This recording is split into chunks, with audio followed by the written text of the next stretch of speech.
shut that. It's loud out there.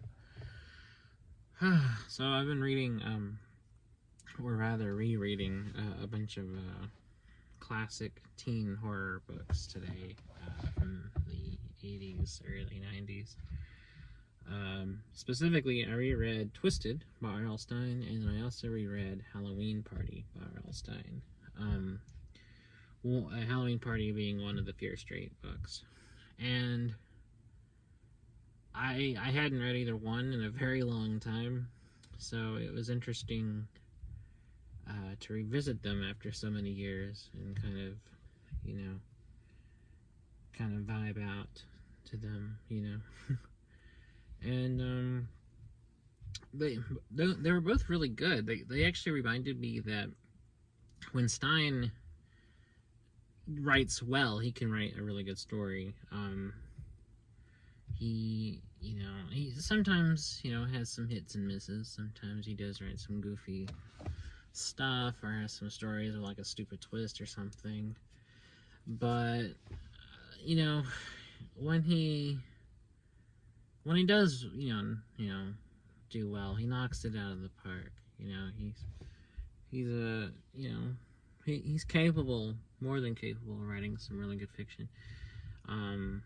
And I've mentioned this before, some of his novels, like The Snowman, or Blind Date, being particularly very good. And even some of the Goosebumps books, I think, are like, I love all the Goosebumps books, but there are some I think are objectively a lot better. And then some I love more for just kind of how silly they are. But some of those Goosebumps books, like Attack of the Mutant, Curse of Camp Cold Lake, Werewolf Fever Swamp, I think are just objectively really good pieces of writing, as well as The Haunted Mask. And if you're watching this and you don't know who I am or are not subscribed, I'm a huge R.L. Stine fanboy. Like, I actually legitimately love Stine's writing, and I'm a lifelong fan ever since I started reading Goosebumps as a kid. I started Goosebumps, and then I started reading Fear Street. Then I got into like the standalone stuff he wrote for Point Horror, and I even like the stuff he's written for adults, like Superstitious, The Sitter thing, Red Rain. And he's a good writer. He doesn't always write good stories, but even when he's not like good, he's still entertaining. He's still very, I've read stuff by him that I'm like, I didn't think was good, but was still just crazy and batshit fun. And he's kind of in two modes. He can either be kind of goofy sometimes, or he can like legitimately write some really good suspense. And the two I reread today were definitely in the latter category. Twisted is actually one of the, I think, the best novels he's ever written. And I didn't care, because it's one of those that perpetuates the stigma of mental health, and the crazy person killing people. But I mean, just as a suspense story, though, it had a pretty good twist. It was good, and the Halloween Party was really good. I think that's actually one of the best novels in his Fear Street series. Some of the other best Fear Street ones that I can remember. Mind you, I haven't read any Fear Street in a long time, but just from memory, I would say some of the best Fear Street books are Sleepwalker, The Overnight, The Secret Bedroom, The Knife, which I actually reread The Knife recently, and those longer ones were good. The Super Chiller ones were good.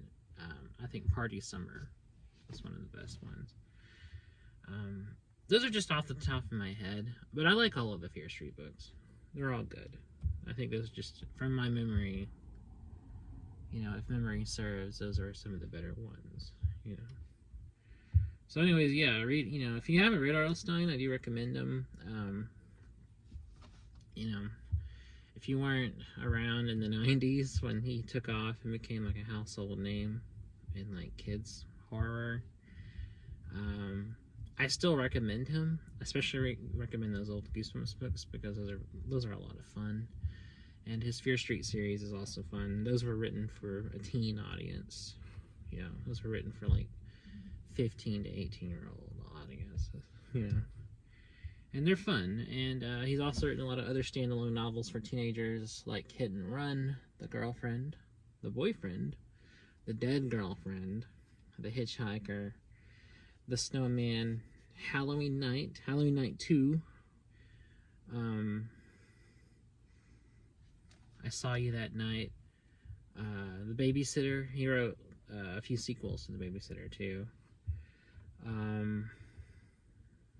Twisted, Curtains, several others. Like, these are just off the top of my head. He's a very prolific writer, you know. And I recommend them. You know, some of them are better than others, but I recommend them. I recently reread his novel Call Waiting, and that one was like just really crazy. Like, it was super batshit nuts and had a lot of twists and stuff. And it was just a blast from start to finish. I recommend Call Waiting as well. So, yeah, so I'm reading Stein, and I also checked out a bunch of Dean Koontz. So I'm going to be getting back into reading some Dean Koontz. You know, that's going to be good. So I'm looking forward to kind of reading some more. I never was into Koontz. I read a couple of books by him that I didn't care for. But I read a couple recently that I really liked. So and I've read some short stories before that were actually pretty good. So I've decided, you know, like, I really like him now. So I got a lot of catching up because Koontz is a very prolific writer. So I got plenty of material. But anyways, I'm gonna open this, it's hot. Oh, that's better. Anyways, that's all I really have to say. So, till we meet again, take care.